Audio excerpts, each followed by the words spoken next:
Hello friends, sorry, excuse this mess of a person. Me, I'm a hot mess. I am here to tell you, me and Carolyn and Trent's week through hell. It started June 3rd. So June 3rd, that was Wednesday. We went to Nationwide. We had a bunch of appointments that day. And everything was going great. It was just a normal day. Me and my nurse Lisa, we went to Nationwide with Carolyn and had all her appointments all day. We got there at 9:30 and we were there all the way till like maybe 4 or 5, and then we left. We got home around 6:30, and me and Trent. So Lisa left. Trent did the trach ties. Me and Trent did the trach ties. Or sorry, Trent and I did the trach ties. And then he went to go put her to bed. So when he went to go put her to bed, she has a bag, and I've shown you her bag. Her drainage bag is what I call it. It has a bunch of bile in it. It kind of just hangs off of her. So, and I've shown you it in previous videos, but she has this drainage bag, and the drainage bag got caught between his stomach and the crib when he went to go bend down to put her down on the mattress. And when it got caught, and it's gotten snagged on the crib millions of times, but it's never gotten pulled out of her stomach. So the whole thing just got ripped out of her stomach, and then there's just the hole, and a bunch of stuff just came out. We covered it up with like cloth diapers that we had never used. We just opened a package and covered it up, and we walked out to the car. We got her in the car. We went to Nationwide. We went back to Nationwide. We were home for like maybe an hour, and we had to go all the way back to Nationwide. And I was like, oh my goodness. So I ran in there and I told him what was going on, and I was like, she needs to get taking it back right now. There's just like, there's a whole bunch of stuff. She's throwing up. It was just a whole big mess.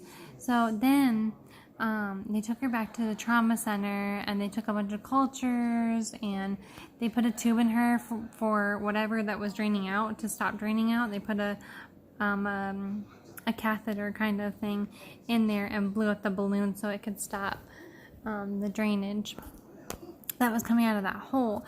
So, because that's her stomach, and so all that happened or whatever. And they took cultures. They were all very, very nice. So the trauma center was super nice. The nurses were nice. The doctors were awesome. But they're like, we're going to admit her. So I told Trent, I was like, hey, they're admitting her. And they said that there's 2 people allowed in the room. And he's like, you know what? You just take care of this. I'll be there tomorrow morning. I was like, all right. So the next morning, they were putting a new GJ tube in. Now, we had been there before where GJ tubes were put in, and I didn't want that one. There's this Mickey button that I wanted, that's what she has right now, is a Mickey button. I finally got what I wanted, but I've been telling them we need a Mickey button because she is figuring out her hands, and she's starting to pull it, and she doesn't care. And they're like, no, we can't do that. She needs to be 22 pounds, and she's not. And I'm like, okay, safety hazard, that's fine. But there needs to be something else, because they had this little peg tube thing. It was just all a big mess. I can't even explain it to you. So I said, I want the one that she had last time, because after they did the peg tube and I said, no, I'm not taking her home with this, they did a different one, and that one worked for like ever. It was great. We didn't have any problems with it. It was fantastic. Until Trent accidentally pulled it out of her stomach. But I was like, I want the same one that they did last time. And so they were like, okay, yeah, we can do that, whatever. And I was like, okay, fantastic. So she came out, and I looked at it, and I said, no, this is not the one she had last time. I'm not taking her home with this. This is not okay. Like, no. And I talked to the doctor, and he tried to argue with me and tell me that I was lying, that she didn't have a different one last time. And I was like, you want to see pictures? And he's like, yeah, do you have a picture of it? I'm like, yeah, I do. And so I showed him the picture, and he's like, oh, well, we don't even carry that. Are you sure you got it here? Where else would I have gone? Yes, I got it here. No, I went to Brazil and I picked it up and just put it in her. Like, what? Ugh. I was like, yes, we got it here. And so he's like, oh, well, da-da-da. And I was like, man, I should call my sister because she is patient safety, and this is bad. I need to, I probably should call her to tell her that this happened, to report this. And he said, hold on. And he goes, let me make a call. So he came back out. He goes, we do have them. We have one that we could put in her. I said, great, let's do it. I threatened him, and I wasn't really going to call my sister-in-law, but I was ready to. And I didn't call her. She's a busy girl. I'm not going to bother her, but it was just, I threatened them, and they were like, oh, hold on. Sometimes you gotta, threaten them in the right direction, is what I call it. So anyways, so that happened, and then, she was throwing up after that happened. Oh, my nurse is here. So after that happened, I'll show you Lisa real quick. Hold on.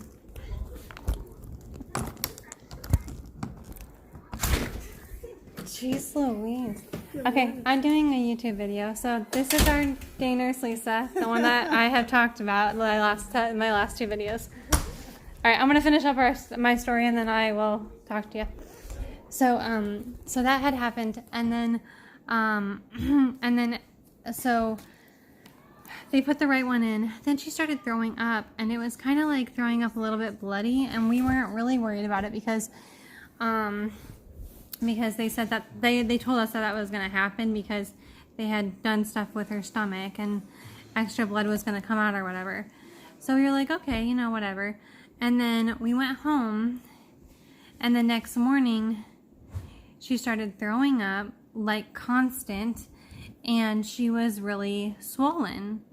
So she had a doctor's appointment that day, and this was Thursday. So Thursday we got released. So this happened Friday morning, actually. This happened Friday morning. So Friday morning, we were like, what the H? Like, she's throwing up constantly. She had an appointment that day. So we went to the appointment, and they're like, oh yeah, she's retaining water. You need to get her to the hospital. We're like, oh my God, okay.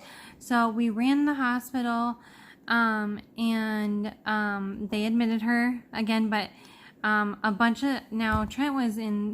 my husband, was in the ER with her, and I don't know what all happened. I know that he got really mad. He cussed some people out, and then on top of that, she was like throwing up blood. She was not breathing. She was doing a bunch of crazy stuff that Trent had to deal with himself because the doctors didn't want to come in and talk to him anymore because he decided to be rude to them.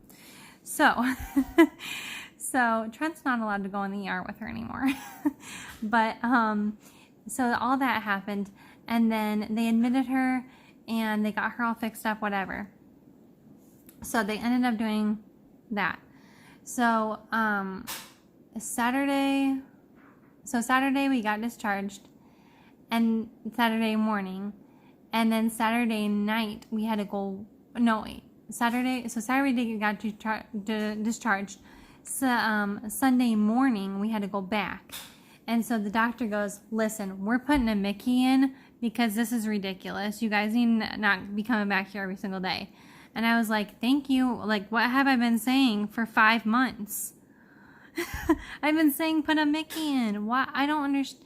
So I was like, well, I thought she'd be 22 pounds. And he's like, yeah, well, I can override that because I'm complex care. So we're putting a Mickey in her. I'm like, okay, great. So they did. So Sunday, they put a Mickey in her. They got her all fixed up. Everything was fine. Oh, and also on Sunday, also, she wasn't getting fed. Her formula was just going straight to her drainage bag. She didn't get fed that whole night. So it was like 36 hours that she didn't get fed. So that's what was going on Sunday. And so that's why we went back on Sunday and we're like, dude, something's wrong. Like, she's not getting fed, you know. And so that's why they said, we're putting a Mickey in. End of story. So now she has a Mickey. And it's been good ever since then. So that was our week through hell. And she's fine now. And hopefully we don't have to go back for a while. We do have to go back on Wednesday for her ortho appointment. So we're gonna hope that is a good day. So, all right. Well, I just wanted to tell you my week through hell, so you guys understand what I'm going through. I told you guys I wasn't ready to talk about it yet because I had to write everything down to make sure my mind was going in order, because sometimes I jump from thing to thing. All right. Well, thank you for listening through my week through hell. So I will talk to you guys later. Bye.